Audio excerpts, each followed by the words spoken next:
Support for the Legislative Gazette comes from New York State United Teachers, working to support students, educators, and public schools as the center of their communities through the Public Schools Unite Us initiative, and United University Professions, representing 37,000 academic and professional employees at SUNY campuses and teaching hospitals across New York State. Frederick E. Cole, President, uupinfo.org.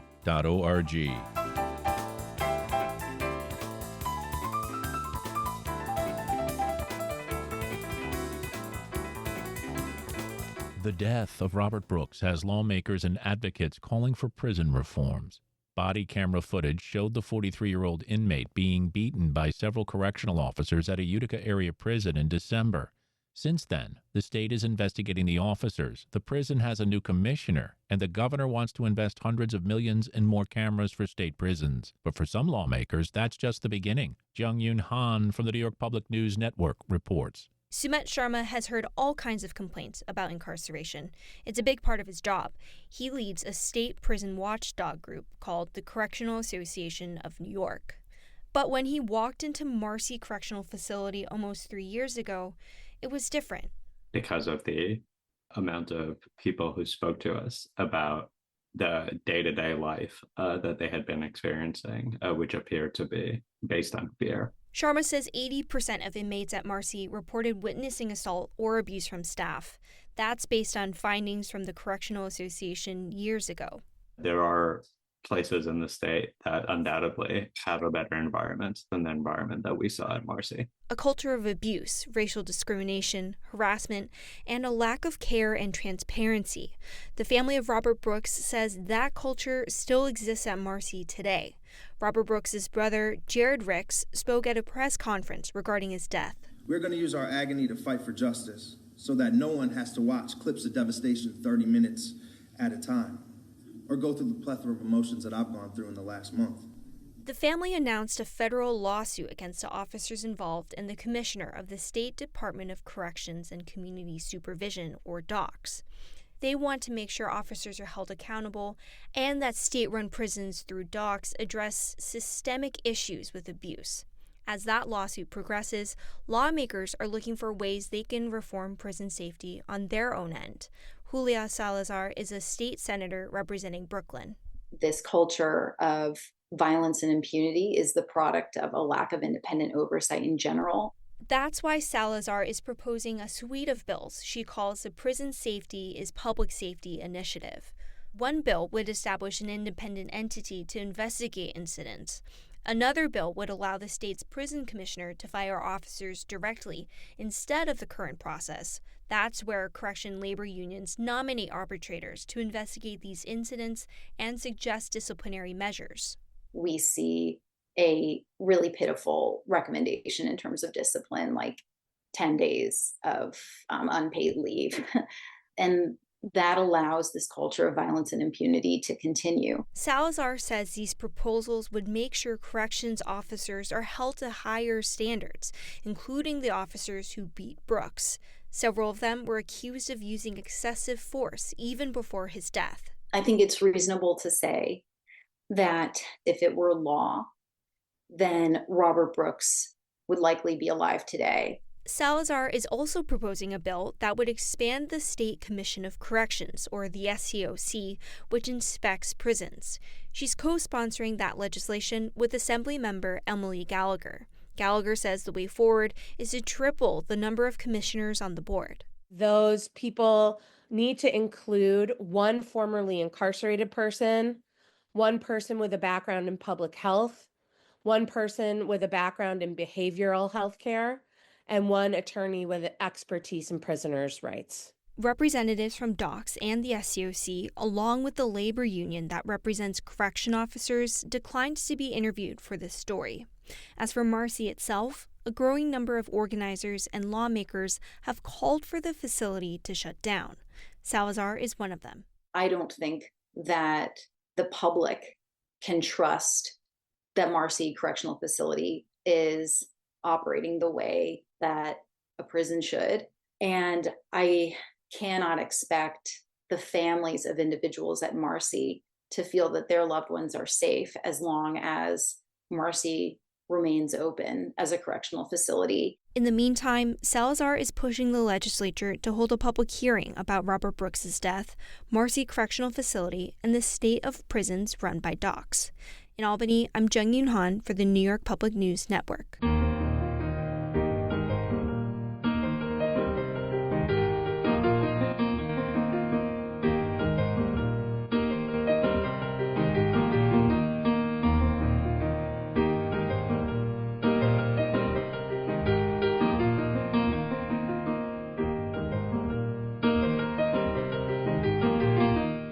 Listening to the Legislative Gazette, a program about New York State government and politics. I'm David Gustina. This week I sat down with Avery Stempel, co-founder of New Yorkers for Mental Health Alternatives. It's a nonprofit organization that is supporting 4 bills to make psilocybin-containing mushrooms legal. The bills that are in process right now, some of them predate our existence. So Linda Rosenthal, she has proposed a bill to decriminalize psilocybin-containing mushrooms, as well as a variety of other plant-based natural entheogens. And that decriminalizing would deprioritize police action. So it wouldn't make it legal. It would just make it so that police wouldn't necessarily enforce the laws that are on the books to prosecute people. Pat Burke and Assemblymember Pat Burke and Senator Natalia Fernandez have proposed bills that would create a medicinal program. So that would create therapeutic centers similar to what they've done in Colorado and Oregon. And they've also proposed a pilot bill that focuses on Western New Yorkers, specifically around the Buffalo area, who have a high rate of veterans and first responders and other heroes who unfortunately are taking their lives at a remarkable rate. And this bill would allow those folks to enroll in a program that directly gives them therapy and access to these substances in order to try to work through their traumas and the depression that they are experiencing. Assemblymember Amy Paulin has proposed a bill that creates a permit-style system so that people who are encountering a myriad of problems from depression, post-traumatic stress disorder, and anxiety to inflammation and things, which psilocybin also treats, as well as irritable bowel syndrome and a variety of physical conditions. And a person would take a course and get educated on the side effects, the counterindicators, and what may happen during an experience, and then be able to get access through legal distributors that will be approved in the state. It seems like we have a problem when something has been stereotyped with then moving forward and treating it as something legitimate. Now, obviously, we've been able to do that in some sense with cannabis. The idea of the stoner and not getting anything done and there's really no use for it. It's a party drug kind of thing. And the same, I think you could say with psychedelics. They're for people who like the Grateful Dead or, who are going to use them to trip and have a great time. And as you said, use it for recreational purposes and completely, seemingly not acknowledging the medicinal value. And this, again, seems to be happening at the federal level, whereas the states, for some reason, seem to be more willing to listen. Do you see that sort of thing happening? How do you look at that? Yes. Our biggest lift is disentangling the misinformation that has spread from all of the work that has happened in the past to keep these substances out of the public's hands. And quite frankly, it's not like it really is out of the public's hands. Absolutely not. The black market flourishes. It really does, but the challenge with operating only in a black market is that not having regulation to ensure that what people are consuming is safe and actually what's on the label, there is no label, is what's critical.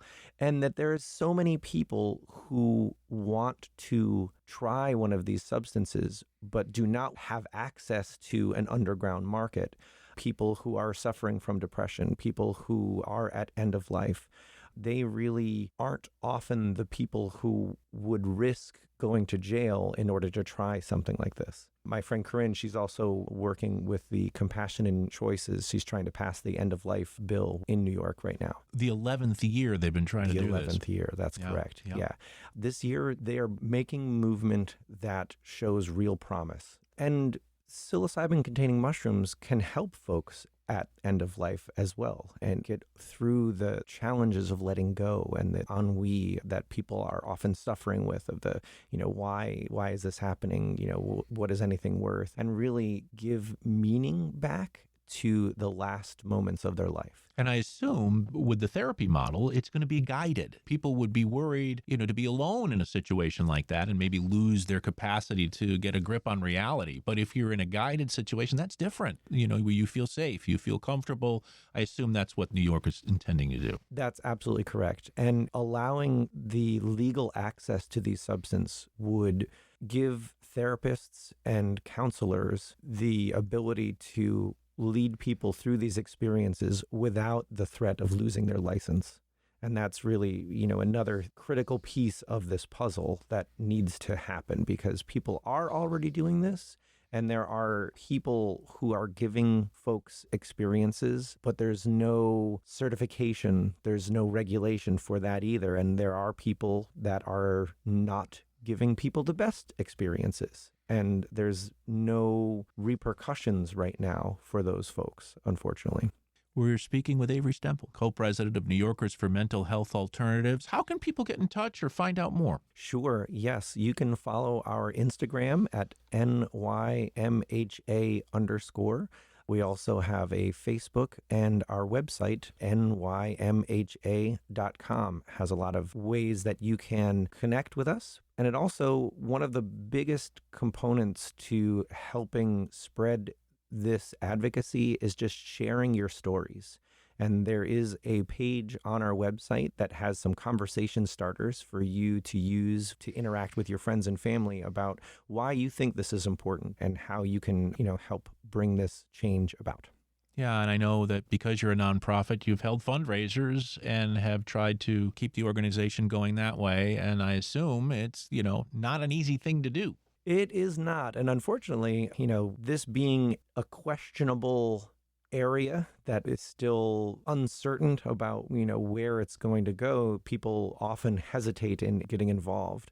But our friends at Indian Ladder Farms, they see the promise, and they've actually allowed us to host our fundraiser there at no charge. And it was an amazing event, and we brought in Joe McKay, who is the firefighter I spoke about, Ethan Abend, who is a retired NYPD SWAT member who suffered a traumatic brain injury, and also Adam Strauss, who is a comedian who worked through his obsessive compulsive disorder using psilocybin-containing mushrooms, and he put together a whole show about it. That's Avery Stempel, co-founder of New Yorkers for Mental Health Alternatives.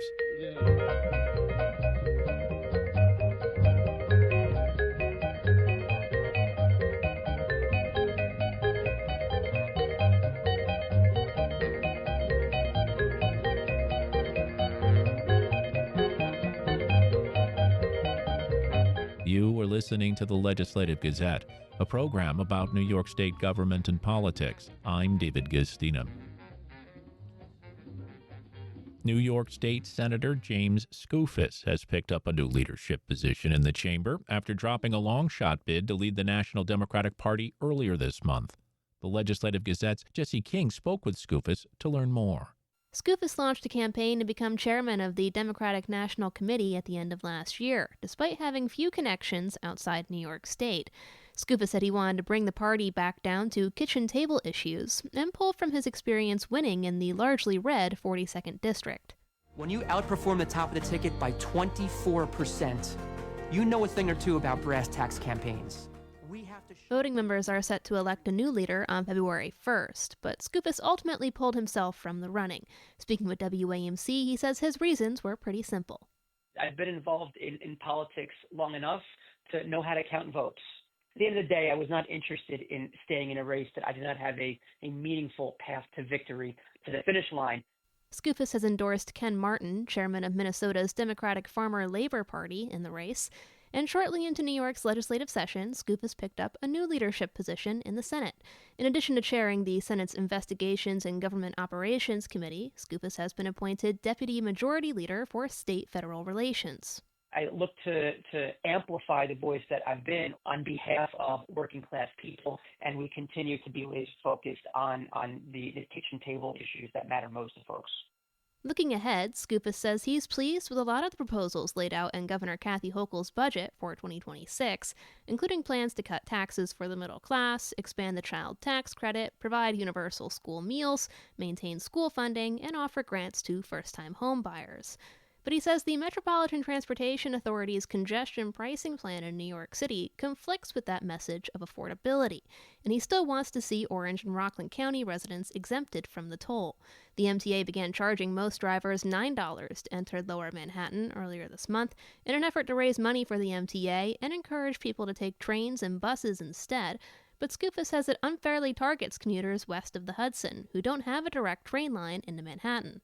The west of Hudson counties in the system, Orange and Rockland, we continue to face a value gap that for every dollar we put into the system as riders and taxpayers, we get a fraction of that back in services, 70, 80 cents on the dollar. And until that is addressed, and it is nowhere close to being addressed, then there should be no expectation that Orange and Rockland County residents ought to be paying any new or increased fees or taxes. The MTA has said Orange and Rockland counties contribute less than 2% of the roughly 1.2 million commuters who regularly travel to Lower Manhattan. Hochul's budget proposes multiple investments to upgrade Hudson Valley Transit, but most of the projects are on the east side of the river. Skoufis says he'd also like to allocate more money toward repairing state roads and bridges. While he's glad Hochul's budget provides an additional $800 million toward the effort, he says many state roads in Orange and Rockland counties are in dire need of attention. He'd like to see a, quote, multi-billion-dollar increase in the state's infrastructure budget, and he'd like to pull funds from programs like New York's film tax credit, which Hochul has proposed extending to do it. I'm okay foregoing additional subsidies to Hollywood elite in order to repave some more roads in New York State. For the Legislative Gazette, I'm Jesse King.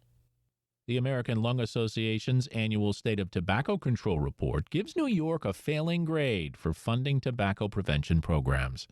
The Legislative Gazette's Dave Lucas with more. Year to year, New York traditionally receives mixed grades in the report, but for several, hasn't been able to rise above grade F in funding tobacco prevention and quit smoking programs. Michael Seelbach serves as Assistant Vice President for Nationwide Advocacy for the American Lung Association. New York once again has a report card which has some highlights and some lowlights. We do very well when it comes to passing laws that aim to reduce tobacco use. And so we've had a strong smoke-free air law for decades now, and we have pretty good laws on the books when it comes to the size of our tobacco tax and making sure that New Yorkers have tools to help them quit their tobacco addiction when they're ready. The biggest negative on our State of Tobacco Control report is New York's failure to adequately fund its tobacco control program. Pulmonologist David Hill chairs ALA's board of directors. Part of the reason we're so concerned is that the tobacco industry continues to innovate and develop new addictive products to get the next generation hooked on their products, and this is going to continue to cause significant health problems and lead to death for people. Seelbach contends it's imperative New York State bolster its tobacco control program. And as long as we have a marketplace which allows some really crazy flavors, we know that it's going to keep attracting kids. That's why cigarettes are not allowed to be flavored anymore. Even the federal government recognized that was something that shouldn't be allowed. And now we're playing catch up on all these other tobacco products. Seelbach says New York gets an A for the strength of its smoke-free workplace laws. It receives a B in two categories: level of state tobacco taxes and coverage and access to services to quit tobacco, and a grade D in its efforts to end the sale of all flavored tobacco products. Seelbach says e-cigarette use is the top driver of tobacco use in New York and across the country. The association is calling on the state to tighten laws regarding their sale, as well as prohibiting the sale of all flavored tobacco products. And as long as we have a marketplace which allows some really, crazy flavors, we know that it's going to keep attracting kids. That's why cigarettes are not allowed to be flavored anymore. Even the federal government recognized that was something that shouldn't be allowed. And now we're playing catch up on all these other tobacco products. In August, the Albany Common Council unanimously passed an ordinance setting guidelines for new smoke and vape shops, prohibiting them from opening up within 1,000 feet of each other, 500 feet from a school, and 250 feet from a religious institution. Simona Fish with Capital District Tobacco-Free Communities says high tobacco retailer density in low-income communities contributes to higher youth tobacco use rates and greater failure rates for adult smokers trying to quit. There is definitely a lot of tobacco retailers in the city of Albany. Based on 2023 observations that our organization did, there are 90 licensed tobacco retailers located within 1,500 feet of a school in Albany, and 71 of those are located in the city of Albany. In September, the Albany County Legislature announced the Quit Using Inhalants and Tobacco Act to limit the number of licensed tobacco retailers. Democratic County Legislator Sam Fine of the 6th District says Local Law P is on the Health Committee's Thursday agenda.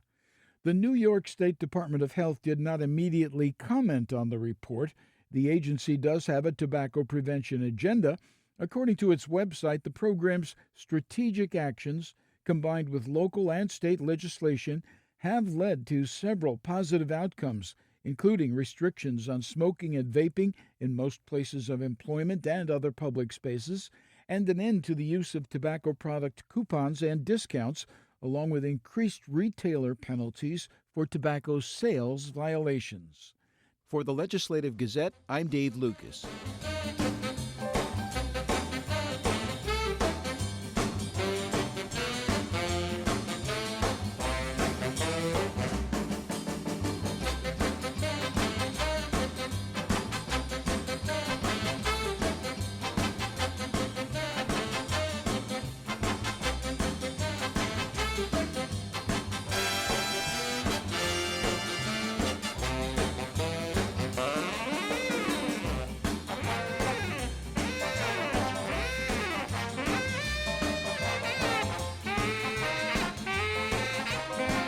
You were listening to the Legislative Gazette, a program about New York State government and politics. I'm David Gastina. If you love chickadees, blue jays, and the occasional yellow-bellied sapsucker, but have a hard time getting around, there could be some good news in the wings. The Adirondack Land Trust hosted a virtual conversation this week on how those with disabilities can use birdwatching as a gateway to access nature. The Legislative Gazette's Pat Bradley explains. The Adirondack Land Trust conserves lands within the Blue Line. Since 1984, it has protected more than 28,000 acres. Stewardship manager Derek Rogers has done initial outreach with land managers seeking outdoor recreation areas that could be included on a birdability map. It features places throughout the world now that provide quality, accessible outdoor recreation and birding opportunities. So I was super excited to see this map, but then I was a little bummed out because first I noticed there was a huge void space on the birdability map in the Adirondacks. And second, because two of the preserves that we currently manage for public visitation, while they're just spectacular sites, don't quite meet the accessibility guidelines or criteria to be featured on the birdability map. but we are encouraged that this will soon change. Rogers explained that a $3 million grant from the Northern Border Regional Commission will allow the trust to create accessible wildland trail networks at the two preserves near Saranac Lake and Lake Placid. This is from a program that funds economic and community development projects in northern counties across 4 states in the Northeast. So it really speaks to the importance of our project in addressing the disparity of accessible trails compared to the hundreds, if not thousands, of non-accessible trails in the region. And it just so turns out that these 2 properties, while spectacular in their entirety, happen to host excellent bird life in an accessible yet wild location. In addition to our efforts to create more equitable access to wildlands, we also launched our Birding for All program. And I really feel like birds are just the great connector to nature. Birdability founder Virginia Rose has been bird watching from a wheelchair for 17 years. She says there are key things that must happen to successfully link those with mobility issues to nature and birding. It's important for us to introduce people with disabilities to birding. It's important for us to help make birding sites and natural places accessible. And of course, it's important to introduce people with access challenges to birding. But if we only do one of these things or 2 of these things, we haven't met our mission. It's one thing to make a birding site accessible, but it's quite another thing to introduce people with access challenges to birding. So all 3 things have to happen concurrently. Rose said trails and recreational facilities can be made more accessible by removing barriers such as gates, railings that obstruct views, steps and curbs, mud, sand, ruts, rocks and gravel on trails, and other obstacles. For the Legislative Gazette, I'm Pat Bradley. And that about does it for this week's show. The Legislative Gazette is a production of WAMC Northeast Public Radio. We had help from the New York Public News Network. You can listen anytime at WAMCpodcast.org or anywhere you get your podcast. Look for program number 2505. And join us again next week at this same time for more news on New York State government and politics. For the Legislative Gazette, I'm David Gustina. Support for the Legislative Gazette comes from United University Professions, representing 37,000 academic and professional employees at SUNY campuses and teaching hospitals across New York State. Frederick E. Cole, President, UUPinfo.org.